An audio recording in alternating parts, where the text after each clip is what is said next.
Եթերում CBC FM-ի հայկական ծառայության նորությունների թողարկումն է։ Խոսափողի մոտն են Աթիրա Իսրաֆիլը եւ Սաբինա Բայրամը։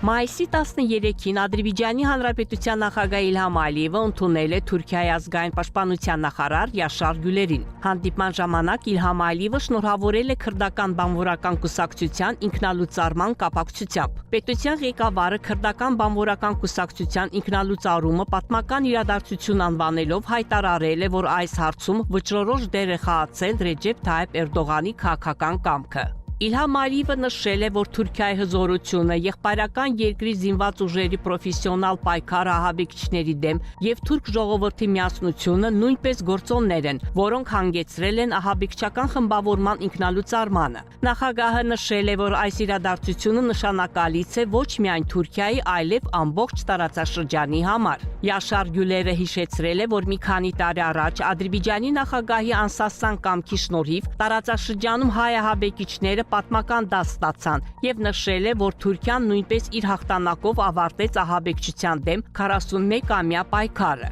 Յաշար Գյուլերը վստահություն է հայտնել, որ այսուհետ Թուրքիայում խաղաղություն կտիրի եւ ընդգծել է այս իրադարձության կարեւորությունը ամբողջ տարածաշրջանի համար։ Նախարարը հայտարարել է, որ Թուրքիան մտադիր է ընդլայնել կապերը Ադրբեջանի զինված ուժերի հետ։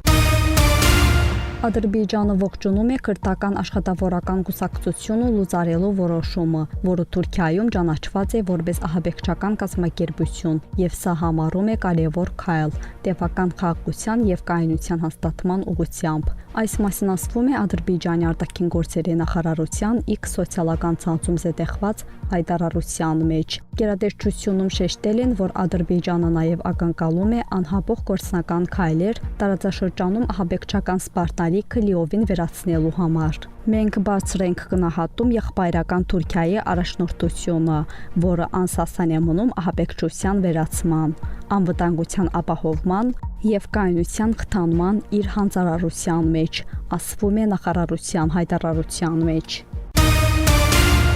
Բահրեյն կատարած պաշտոնական այցի շրջանակներում Ադրբեջանի արտաքին գործերի նախարար Ջեհուն Բայրամովը այցելել է Բահրեյնի ազգային թանգարան եւ ծանոթացել երկրի ժառանգություն արտացոլող պատմական ցուցանմուշների լայն տեսականի հետ։ Այս մասին նշված է Ադրբեջանի արտաքին քաղաքական գերատեսչության X էջում։ Թուրքիայի ազգային անվտանգության խորհրդի գլխավոր քարտուղար Օքայ Մեմիշը պաշտոնական այցով գտնվում է Ադրբեջանում։ Այս մասին սոցիալական ցանցերում հայտնել է Ադրբեջանում Թուրքիայի դեսպանատան մամուլի ծառայությունը։ Ազգային անվտանգության խորհրդի գլխավոր քարտուղար նահանգապետ Օքայ Մեմիշը Ադրբեջան կատարած պաշտոնական այցի շրջանակներում այցելել է մեր դեսպան Բիրոլ Ակյունին, նշել են դիվանագիտական ներկայացուցչությունում։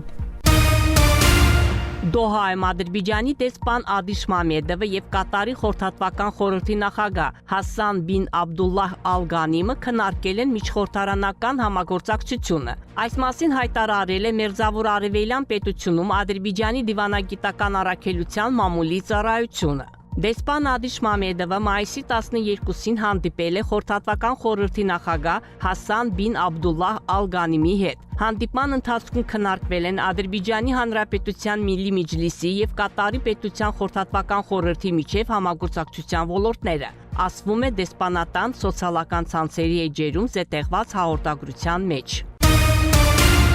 Վերակառուցման եւ զարգացման Եվրոպական բանկի տարածաշրջանային տնտեսական հերանեկարներ զեկույցի մայիսյան համարում ընդգծվում է միջին միջանցքի ռազմավարական ներուժը Ադրբեջանի համար։ Միջնաժամկետ հերանեկարում Չինաստանը Եվրոպայի հետ կապող միջին միջանցքով արևտուրը կարող են նոր հնարավորություններ ստեղծել Ադրբեջանի տրանսպորտի եւ լոգիստիկայի ոլորտների համար, քանի որ խաղաղության կառուցման ջանքերը կարող են բացել նոր արևտրային ուղիների եւ ներդրումային հոսքերի հասանելիություն, ասվում է զեկույցում։ Միջին միջանցքը միջազգային երթուղի է, որը ձգվում է Չինաստանից դեպի Եվրոպա, Ղազախստանի, Կասպից ծովի, Ադրբեջանի եւ Վրաստանի վրայով։ Այն դիտվում է որպես ավանդական տրանսպորտային ուղիների այլընտրանք հատկապես գլոբալ աշխարհաքաղաքական փոփոխությունների եւ լոգիստիկ շղթաների վերաուղղորդման համատեքստում։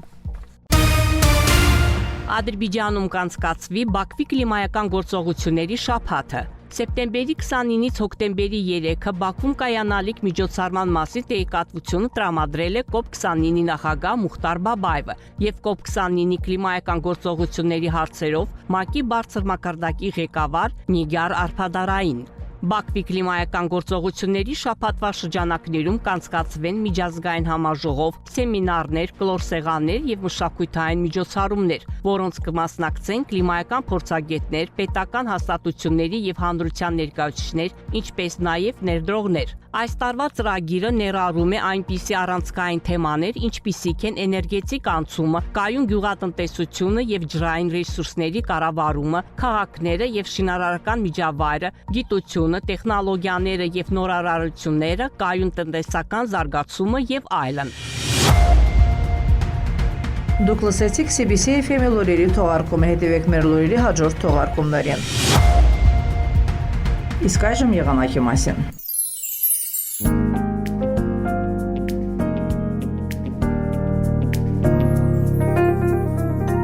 Բաքվում եւ Աբշորոնի թերակղզում սպասում է փոփոխական անբավարարություն հիմնականում առանց ձեղումների եղանակ։ Սակայն գիշեր եւ առավոտյան թերակղզու որոշ հատվածներում հնարավոր է քարշատև անձրև։ Քամին հյուսիս-արևմտյան։ Օդի ջերմաստիճանը գիշերը կկազմի 14-16 աստիճան, ցերեկը 21-26 աստիճան տաքություն։ Ադրբեջանի որոշ մարզերում սպասում է անձրևոտ եղանակ։ Առանձին վայրերում ձեղումները կլինեն ինտենսիվ։ Բարձր լեռնային շրջաններում թաց ձյուն կտաղա։ Օդի ջերմաստիճանը գիշերը կկազմի 15-19, ցերեկը 23-28 աստիճան տաքություն, լեռներում գիշերը 5-9 աստիճան, ցերեկը 12-17 աստիճան տաքություն։ Շուշայում, Խոջալույում, Խոջավեննում, Խանքենդիում սպասում է 9-18, Աղդամում, Ֆիզուլիում 12-26, Ջեբրայիլում, Զանգիլանում, Գոբատլիում 11-20, Իսլաչին եւ Քելբաջարում 4-17 աստիճան տաքություն։